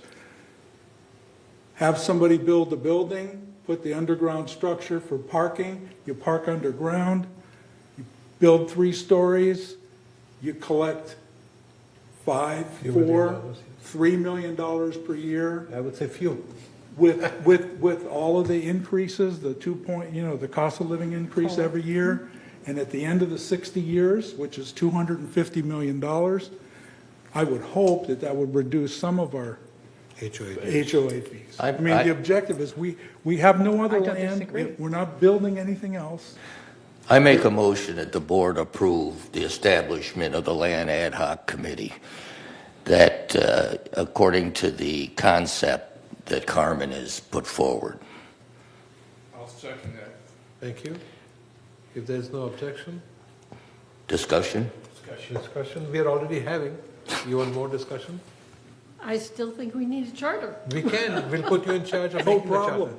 You're on the Because committee. We'll put you on the committee. I want to be on this committee, Okay, believe me. you're on it. You're on it. So, Are we calling for a vote? yes, Okay. is this our thing? Yeah. Okay. Okay. All in favor? I think we have 7. I can't Jim, see. are you voting? Yes, you're How on. come Yvonne doesn't ever come up there? 8. Who is against it? Where are you, Yvonne? Martin Martin? voted no. Oh, tonight. Do you just want to give a thumbs up or thumbs down? No, it's blue. I know. Yvonne, just let me know. Do you want, I can vote for you on my end. No? Okay. Okay. 8 yeses, 2 noes. Okay. There it is. All right. Motion passes. So we come to the special moment at this time. Oh, the special moment. I thought we were going to have a break. That's what the I'm saying. special That's moment.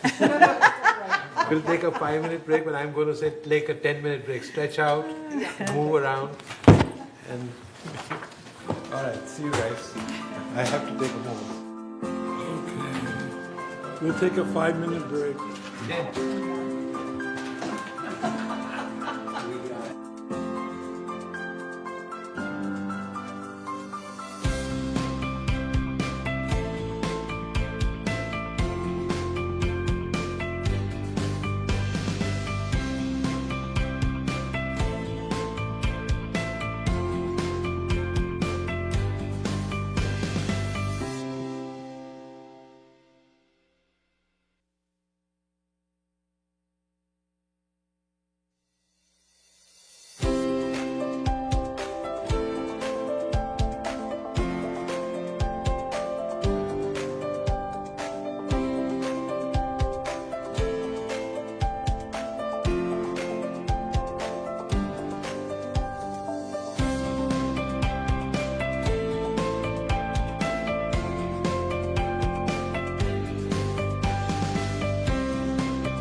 Thank you. The first item on our committee reports is the report of the committee finance report. Director Nadu, do you have something to tell us? We do. Okay, so let's get to that. This first sheet, Steve and I are in disagreement on. This is a combination of reserve and operating. And in as much as reserve and operating shouldn't be mixed, giving a report on a combination I find misleading, and I'm not going to include it in future. I'm going to have a separate sheet for reserve and operating. This next slide. The important item on this is for the actual column bottom line. That's saying we're overspent by $1.8 million, and we're going to, of course, have to deal with that. But we're not dealing with it immediately until we finish the select audit, which is due to be completed on 30 March. Then we'll look at, there's probably going to be some noodling of this number, and at that point we're going to have to deal with that overspending. And if I understand the rules correctly, that'll come out of our contingency funds. And since as much as our contingency funds are only sitting at $2.8 million, that'll take up a significant chunk of it. But we can see that the budget, the important role is the actual. Next slide. This is something we see month after month after month. I'm not going to go into the individuals. We recognize that fuel and oil is related to going to diesel, and we understand that broadband is due to us transitioning away from broadband. But my hope is that when the team put together the 2026 budget, they took these things into account. And so we'll have recognized, for example, the decrease in revenues on broadband. So we're not going to be showing a deficiency. We've planned accordingly as far as that income is concerned.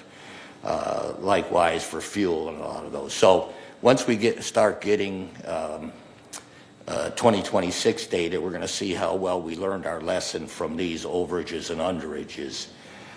One of the things I want to do is I want trend lines. Now, that's not going to help in January where we have one data point. Doesn't make a very good trend line. But the question I have as it moves along, are things improving or deteriorating?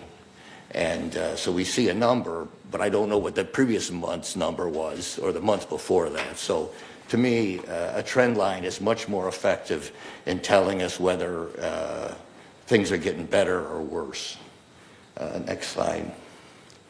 Again, this is one thing we've visited time and time again on our operating revenues, broadband being the non-assessment portion, broadband being the big hitter, and golf in it.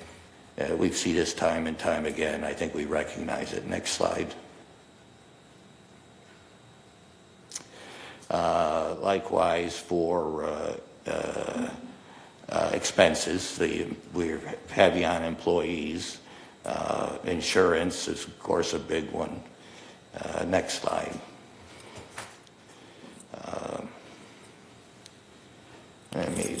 Let's see. This is the reserve slide. I love to hear myself talk, so it's something I'm going to have to work through with Steve, the finance committee, and ultimately with the board. But having an equipment fund and a facilities fund is arbitrary. It makes no sense. I want to combine the two into a single one. You don't lose any detail. We're bringing all of the equipment fund over and all the facilities fund detail over. But when we keep it separate and we ask ourselves what percentage funded are we, all we have to do is go back and add them back together and do a division versus having just a single set of numbers for all of the equipment and facility and all of the reserve. Also, I note on the trust facility fee fund, we're sitting at almost $17 million, and we don't spend money out of that fund. It's been a few years, I guess, since we've transferred. What happens, for those that aren't aware, is that Steve and I bring forward to the board a recommendation to move these funds over into the acting reserve funds. I was going to wait until after the audit's completed, and if I'm king, I'd move all 2025 and earlier funds into the reserve fund and let the facilities funds that we collect in 2026 start replenishing that fund. Just keep that separate. So we, for purposes of work we have coming down the pike, we are funded for it. Next slide. This is on the sales of properties. I'm curious, I'll ask it. Can you get loans on Third and United properties to buy them? Not on United. Neither of them? No. I don't know about Third. Third you can, not on United. What was the question again? Can you get a loan, a mortgage on a property in Third? Yeah, sure. You can? Okay. The towers we can't, and United we can't. The reason I ask that question is when I look at the number, I ask myself how much is the reduced sales associated with interest rates and the real estate problem. I see Steve standing here. Steve? Just a quick clarification, especially for United. So you can't get a Fannie Mae backed loan, but there are private lenders that offer loans that you have to jump through a couple extra hoops to accommodate those loans, but those programs do exist. So just as a minor clarification. Oh, I appreciate that. But as we see, the number of units sold has been dropping, and the appraisal or the sale price has been going up. I'm sure in the 2026 budget, there's a projection as to how many units will be sold. And in 2026, we're getting give or take 10,000 a unit, depending on the price that the unit sells for. So that's baked into the budget for 2026. Next slide, please. Now, this is 2025. Total appropriated and remaining encumbrance. Now, I'm a little concerned when I look at it. Well, let me ask Steve a question. Does this include or have the defunded items come out of this? So no, the defunding that you just approved today would not be removed from this because so they're still reflected in here. And how much did we do? I can't remember. How much did we defund? 1.5. $500,000? Yeah. It was more than that. It was 1.5, I think. I may be overstating it, but that's saying that we have about 28% unspent for, this is 2025 and earlier, right, Steve? It isn't just 2025. Correct. Okay. So because we did have unspent money from 22, 23, 24. So this is an accumulation of those. And without taking into account the defunded, we're sitting at, we've got about 30% that we haven't spent. Now, to me, I at some point when I'll work with Steve on it, the question is this a budgeting problem? Is this a performance problem on the part of the people spending the money? But that seems rather high.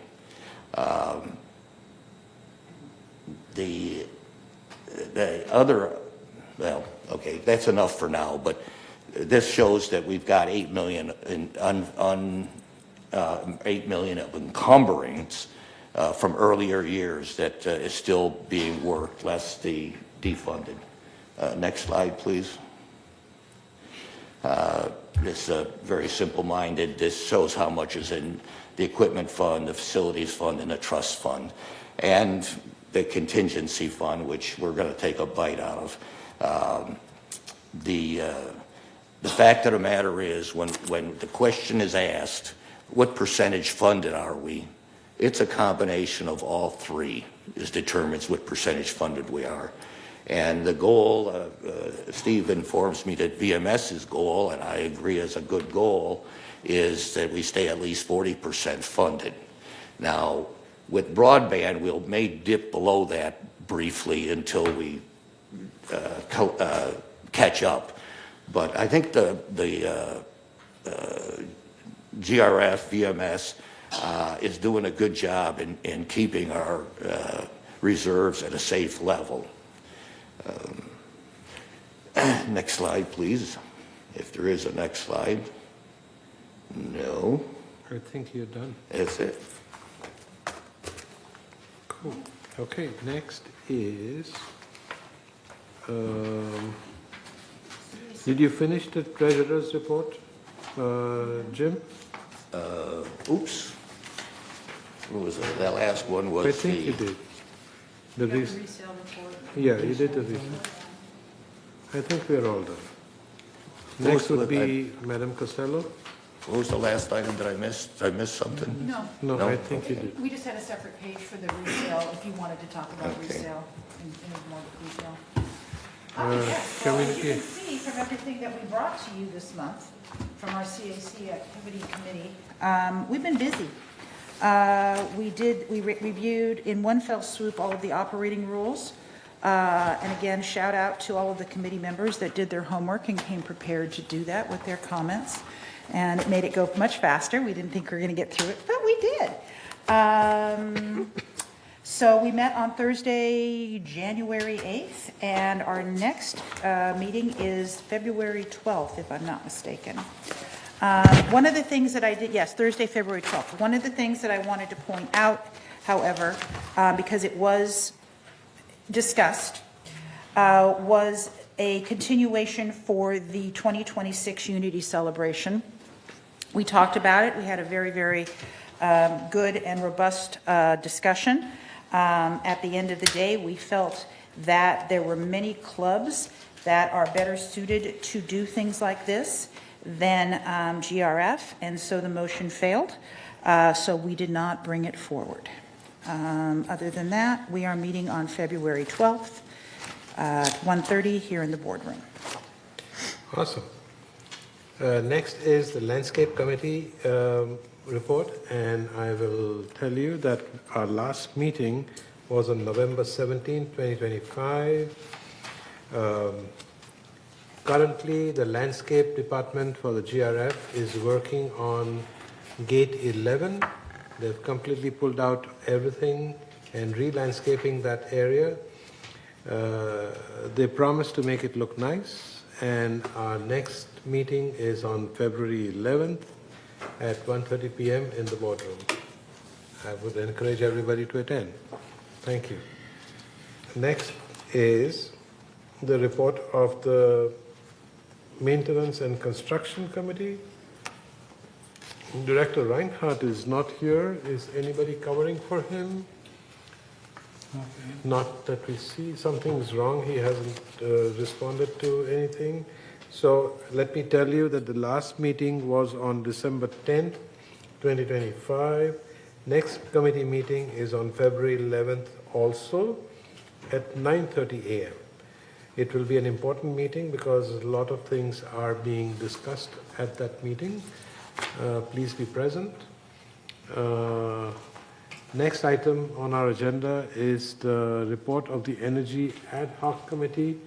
Director Rosa. Thank you. The Energy Ad Hoc Committee met last June 17th.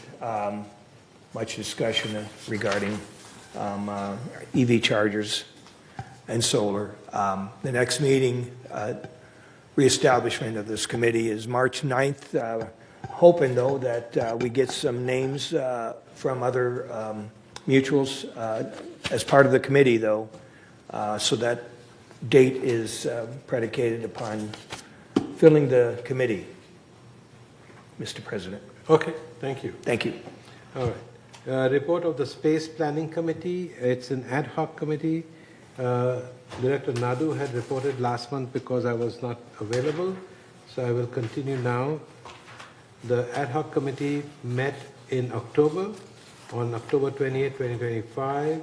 Next meeting is still to be determined, and we don't have, and I spoke to the MNC director yesterday, and we don't have anything planned. So I will talk to him and set up a time for us to meet and discuss, now that we are talking about the land use committee. So this could be something important to continue. Next item is report of the broadband committee. Director Rosa. Thank you. The broadband committee met on December 10th, and here in the boardroom, Ting as, I forgot to put my advertisement up, has turned the corner to be able to start, they really ramped up in their, what the numbers are in delivering the service activations that we're seeing. We're pretty much right now on goal. Like I said, it's not a linear progression, but they are moving in the right direction. So I don't know what, there's still much to be said about what the level 3 quality assurance is going to be for the Laguna Woods Village, that we make sure that all cabling is underground or channelized in the building, but that's critical, that nothing is exposed, and that but we'll see that in the closeout documents. We had a GRF town hall meeting a week or two ago, it was, and it was very good. We had a lot of participation, a lot of good inquiries, and people have now coming forth about wanting to get involved in committees, thanks to Carmen's address there. I was very happy to be getting some emails about that. Our next meeting with broadband is coming up here later this month. What is that? February 23rd. We're seeing that we know we're now into the contract here. We know that Ting Mobile is supposed to be delivering some services to us. Yeah, it's like they advertise on their website, but they're still negotiating things. But I know that it's time for something to come forth on that. And I know that we're fighting to get the fiber project done, but Ting Corporation has nothing to do with what Ting Corporation does with Ting Mobile. So they need to come back to us, and let's get going on that. The word for this year that people need to be thinking about is convergence or converging networks. Okay? What we're seeing now is with VMS and with Laguna Woods Village, we have now multiple departments that are providing now cloud-based products and services via streaming to residents and to business. We need to be looking at those costs. We need to be looking at those assets and those talents to make sure that we're doing things in the right way. It's just, it makes good business sense in going forth. And so think of the word converging. Okay. Convergence. Thank you. Thank you. Convergence. Convergence. Okay, next item is report of the Mobility and Vehicles Committee. Director Costello. Yes, we met on Wednesday, December 3rd. At that time, we had a number of people come and express concerns about your sign down, a trial that we were running of converging bus routes 5 and 6 into a single route to be designated as bus route 3. So it was a little early. We had a few bumps in the road, no pun intended. But we had a little bump in the road, but we all agreed that it would be best if we let the grand experiment continue on until our next meeting, of which is tomorrow. And we will get further information from our writers and from our VMS staff as to how successful the combination is.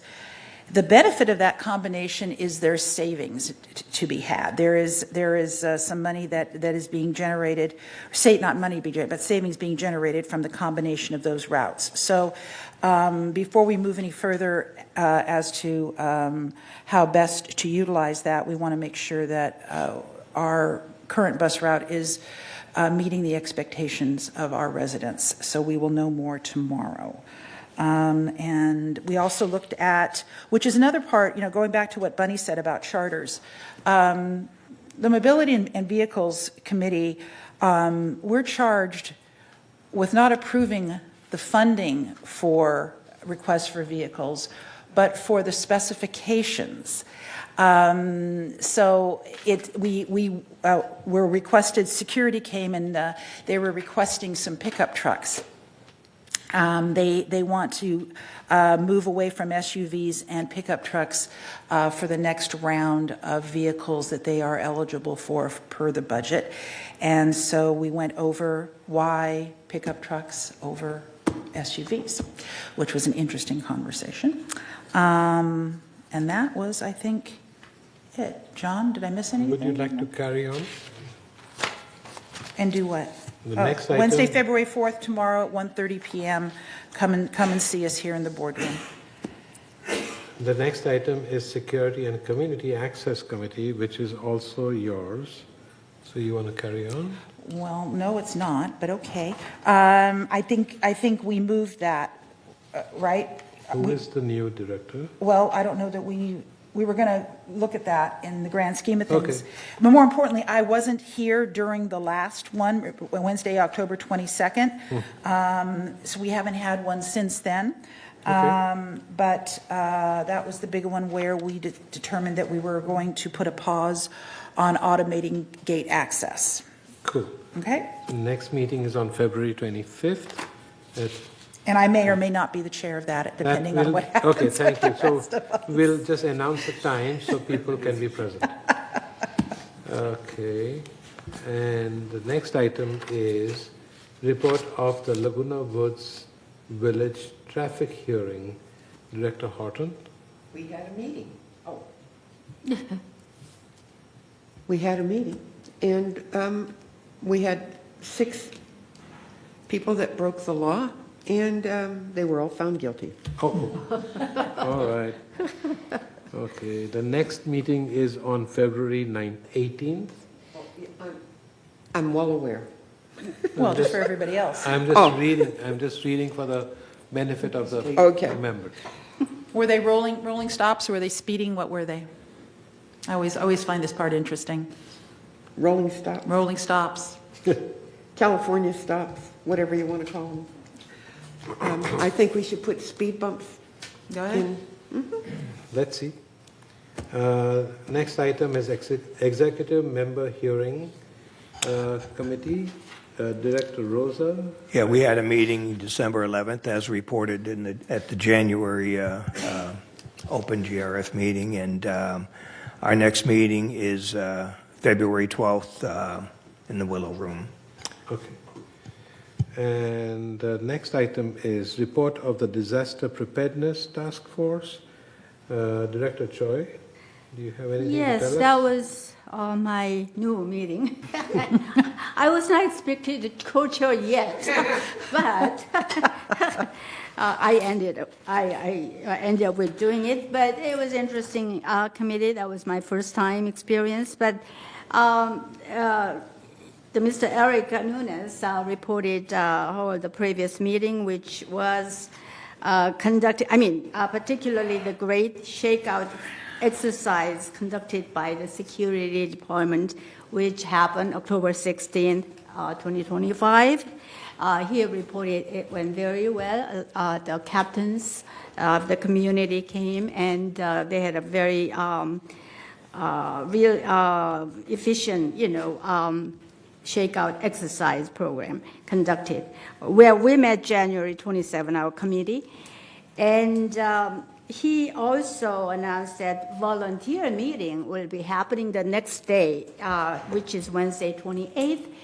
So for the purpose of a learning experience, I went there, and our fellow committee member was also there. And it was, again, all clubhouse coordinators were there, and they were discussing, how they conduct for the future purpose. I believe that was very, very useful and learning experience. And I was asked to, by the clubhouse coordinators, we need more volunteers, of course. And also we need some translators, because we have many different, group of people who is not very good in English sometimes. So especially in the occasion of the emergency, we need more people to get involved there. So another interesting aspect is that on the regular agenda page, each board, GRF and Third Mutual, and also United Mutual, supposed to bring the report. So particularly in the issue of this disaster preparedness task force group. So if anything comes out from our board, we need to bring it to the committee and then report it. So I like to make you aware of the bringing some information, any kind of plan for the future, any available volunteers available, then probably bring it to the board, so we can, take to the committee. So those are the main items we discussed it, and next meeting will be held on March 27, 2026 at 1:30 p.m. No, Thank you. March 31. March 31. March 31? Okay, I'm sorry, I'm reading the next line. Information Technology Advisory Committee, Director Rosa. Yes, another project that is cloud-based services and products delivered via streaming. Close committee met with IS and Chuck Collins Group on October 31. We've been staying out of their way, so our next meeting with them is not until March 27. It's a virtual p.m. Yes. Okay, thank you. With that, we've finished all our committee reports, and the next item is future agenda items. First one says revise recreation special events departments operating rules. Didn't we just finish that? Yeah? It's on 28 days, so you're keeping it on the agenda for future. Okay, it'll come up next month. Okay. Next item says Laguna Hills Half Marathon 10K and 5K run. Do you want to update us with that? Do you have any? It'll be on the next agenda. You'll have the full packet. Okay. All right. We have just approved the use of our streets to the Memorial Care, correct? Yes, for a few hours on Memorial Day. May as well just say one or two lines about it so the membership can hear it. Sure. It happens. It's been happening for about 26 years now. It's a partnership with the city of Laguna Hills, and they will use the gates are an area of our streets for about 2 or 3 hours, and then that's it. Yep. It's a good thing that we are doing. Okay, with that, we get to the director's comments. I'll start in that case. You've been very quiet, so I'd like to hear your voice. Director Kelsall. What did I do? That's exactly what I'm saying. Say something. Hello. Hi. I don't have anything at this point to add other than I think everything's going well. Fabulous. And I'm proud to be on the board. Thank you. Director Cornell? I'm sitting here absorbing everything like a sponge Good job. and going, whoa, what did I get myself into? Nothing special, but right now you're doing good. Madam Carpenter? It is my pleasure to be on this board again. So I'm really looking forward to what we're going to be doing in the next year. Thank you. Thank you. Madam Horton? No comment, but Okay. thank you. Director Choi? I just transferred the message from several residents, especially from the Third Mutual, for the TIN project. And I don't know whether that project is included or not, but that day, the Third Mutuals, every building has their recreation room, the garage level, right? And they want to have the Wi-Fi there when everything is completed. So if the room needs a router and modem, whatever, they suggest us to consider to put it there and to make sure that that is available so that some of the groups having some meetings and so on. So I already transferred to Mr. Martin Rosa, but I just wanted to make a comment on it. Thank you. Yeah, the Information Services has 1,500 wireless access points, and I'm sure that that's figured into the rec rooms for all the buildings on Third. Okay. I want to say welcome, Bunny. I'm so happy that welcome, John. I'm so happy you guys are on here and look forward to working with you. Other than that, no comment. You already made a lot of them. Jeannie? I know, you said it all. One thing I would like, I'm seeing a lot of commentary about our resident services department and the ability to use credit cards in terms of transactions. I think that would be a win-win for our residents.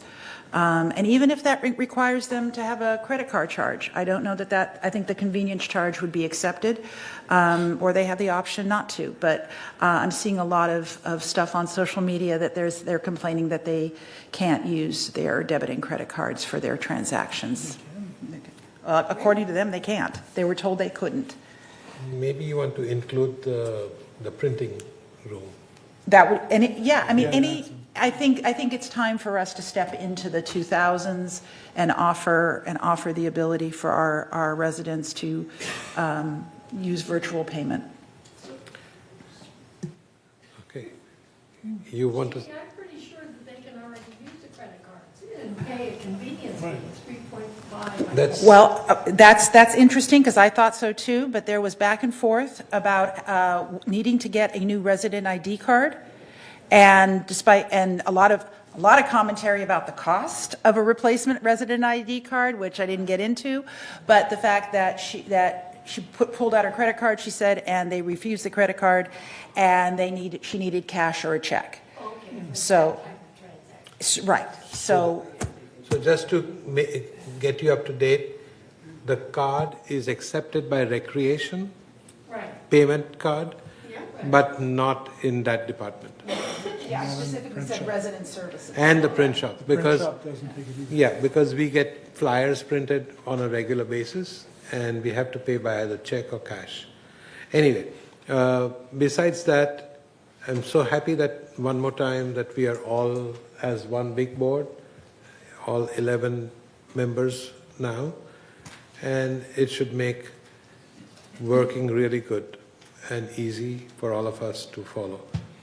With that, I will... Carmen? welcome to our new board. It's nice to have a full boat. So we look forward to working with you. Thank you.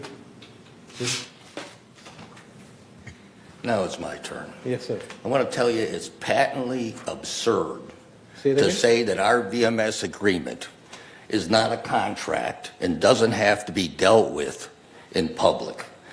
It's bad enough that the CEO of VMS weasel word on it. What really disappoints me is that the board members didn't speak up and say that's an important contract. The residents should be done in an open board meeting. Now, some of the board members not be aware, but we don't have a contract with VMS at the moment. Our contract with VMS expired on 23 December. So maybe we as a board should be embarrassed that we didn't put a replacement contract in place with VMS before well into February. So yeah, maybe it is a good thing that we keep it behind closed doors and don't let the community know that we're doing a poor job in managing the contract with VMS. There's a letter out in August from our lawyer to VMS advising them that we are no longer going to operate under that contract effective the end of the contract, which I believe was 23 December. The previous board did a decent job. They put together a replacement agreement, and they sent that replacement agreement to legal. Legal approved the replacement agreement. The board, which raises the whole question, the board unanimously accepted that new agreement back in September. In around 23 September, our lawyer, our legal, sent that agreement to VMS to further approval. 23 September. Here we are, February, and we haven't heard back from VMS approving it. So And for let me that give you reason, that update. We haven't received anything from the VMS board. that's right, that's what I'm saying. We have not, since we gave it to them in September, and here we are in February, and they haven't gotten back to us. And they've allowed the contract to expire.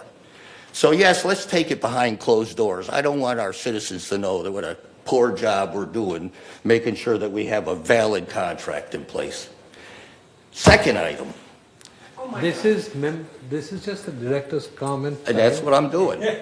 Second item, I sent an email to Siobhan, am I saying that right? Siobhan, asking for the incident report from the thing, from this pool thing.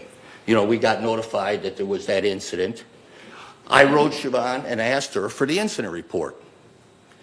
With all due respect, she told me to pound sand. She says, VMS is an internal procedure that says they cannot share that incident report with me. There is should be no internal procedure in VMS that precludes them providing every bit of information that the GRF board requests. Now, she may say, well, there's sensitive information in it. Right. Well, I'll say that's great. I'm the perfect guy because I'm a very sensitive guy, so I can deal with it. That's no excuse. If she doesn't trust the board, tell us so. We should be able to handle sensitive information. I need you, President Cush, to make it clear to VMS that when a board member asks for data, it's not an idle request. They should do it expeditiously. They shouldn't say, well, should we provide it? Or worse, go to you and saying, oh, Jim Nato wants the pages numbered. Let's go to the board and ask the board to vote whether Jim Nato gets the packages numbered. That is patently ridiculous. If I ask for the pages numbered, that's what they should do. Otherwise, they say, well, let me find agenda item 12A. Okay, now I'm in 12A. Let me find page 7 of 12A.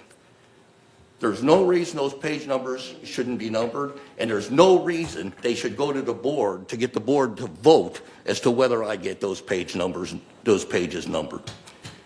I'm done. Thank you. Okay, with that, we come to the end of our morning session, and we recess right now. And What time would you like closed session to start? it's 11:54 right now.